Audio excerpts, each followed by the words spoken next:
Bé, bona nit.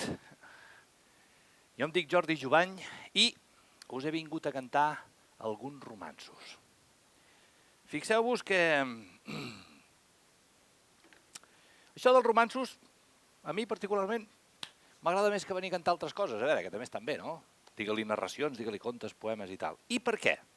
Doncs perquè en el romanço jo crec que es compleix aquella dita que atribueixen els italians, i que no sé si és cert o no, que diu si non è vero, è ben trovato. Per tant, jo us demanaria que s'asseieu, bueno, ja asseguts ja ho esteu, us relaxeu, deixeu volar la ment i no us escarrasseu massa a esbrinar si el que jo explico és cert o no, perquè són romanços. Els romanços estan entre nosaltres des de l'alta edat mitjana, és a dir, segles IX, X, i han seguit vius, més o menys, fins ara, no? Perquè, clar, si no jo no els podria cantar.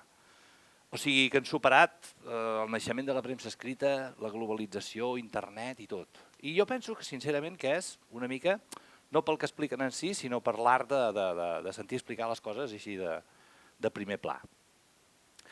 El primer romanço que us cantaré és un romanço que sembla ser que es pot situar al voltant del 1700, terres catalanes, camins molt insegurs, els hostals de camí i de carretera constantment atacats per bandolers, i hi havia una norma, i era que els hostes no podien arribar a l'hostal si s'havia post el sol. És a dir, l'hostal, quan s'aponia el sol, tancaven totes les portes i finestres, ho convertien pràcticament en una fortificació i d'allí no podia sortir ni entrar ningú fins que no tornava a sortir el sol l'endemà.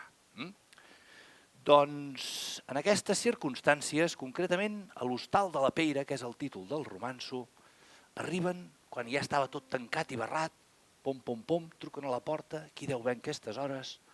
Resulta que de fora els diuen que són unes pobres dames que havien tingut problemes amb les cavalleries i que arribaven tard i que sisplau, que els obrissin la porta, que no les deixessin dormir al carrer. I així comença el romanço de l'hostal de la Peira. A l'hostal de la Peira, hola, dames hi van anar, i en truquen a la porta, hola, i en responen qui hi ha, hola, i en responen qui hi ha. Som unes pobres dames, hola, si ens voleu allotjar. Obre la porta, mossa, hola, i deixa-les entrar, hola, i deixa-les entrar. Diuen a la mestressa, hola, què n'hi ha per sopar? Hi ha caragols amb ceba, hola, s'enfaina amb bacallà, hola, s'enfaina amb bacallà. L'una no té pas gana, hola, l'altra no en vol menjar, l'altra està prenyadeta, hola, i al llit se'n vol anar, hola, i al llit se'n vol anar. Demanen una cambra, hola, per poder-s'hi tancar. La mossa se les mira, hola, no li van agradar, hola, no li van agradar. Au, vés tu, corre, mossa, hola, vés-les a acompanyar. Quan foren dins la cambra, hola, se'n varen despullar, hola, se'n varen despullar. La mossa n'és traïdora, hola, pel pany les va mirar. Se'n baixa baix la mossa, hola, se'n posa a sospirar, hola, se'n posa a sospirar.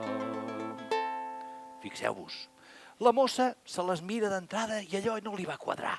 Unes dames arriben tard, tot el dia que deuen haver anat per aquests camins de Déu, no tenen gana? Molt estrany, no li van agradar, mira. I llavors què passa? Que la mossa les acompanya i quan es tanquen, com que és traïdorota, mira pel forat del pany. I ara veureu què és el que va veure la mossa. De què en sospires, mossa, hola, què en tens de sospirar?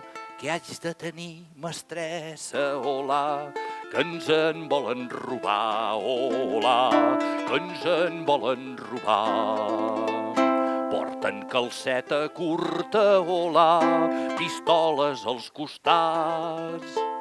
Neu-se'n al llit, mestressa, hola, perquè jo em vull vetllar, hola, perquè jo em vull vetllar. Perquè si no m'enganyo, hola, ens tenen de robar.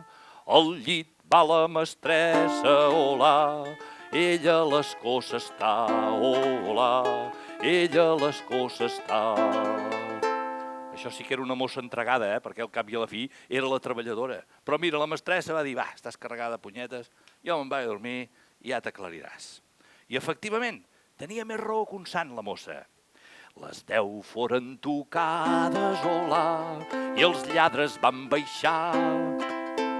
Ja van de cambra en cambra, hola, per veure lo que hi ha, hola, per veure lo que hi ha. Arriben a la cuina, hola, la mossa em van trobar.